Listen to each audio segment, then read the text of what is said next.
Prijedorčanka Maja Ciganović izviđačkom odredu iz Prijedora pridružila se 2013. godine i od tada, kaže, stekla je nove prijatelje, ali i naučila mnogo stvari koje će joj biti od značaja u daljem životu. Tu upoznajem razne drugare iz drugih gradova i često idemo na razna takmičenja i družimo se stalno, najviše sa drugarima iz Zenice.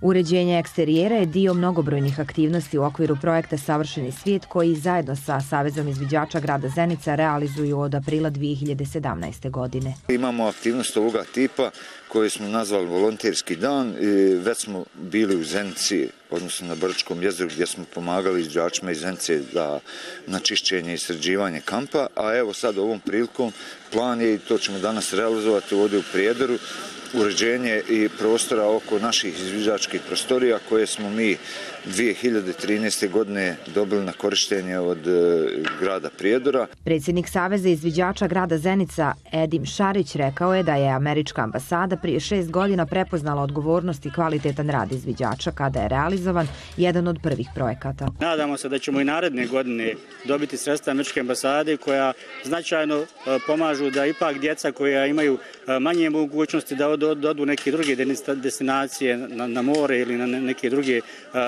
skuplje destinacije provedu jako lijepo vrijeme u ugodnom druženju. Cilj interetničkog volonterskog dana je da ohrabri nastavak saradnje, otvori dijalog i volonterski angažman između učesnika uzrasta od 13 do 30 godina iz Zenice i Prijedora kroz dvodnevne aktivnosti.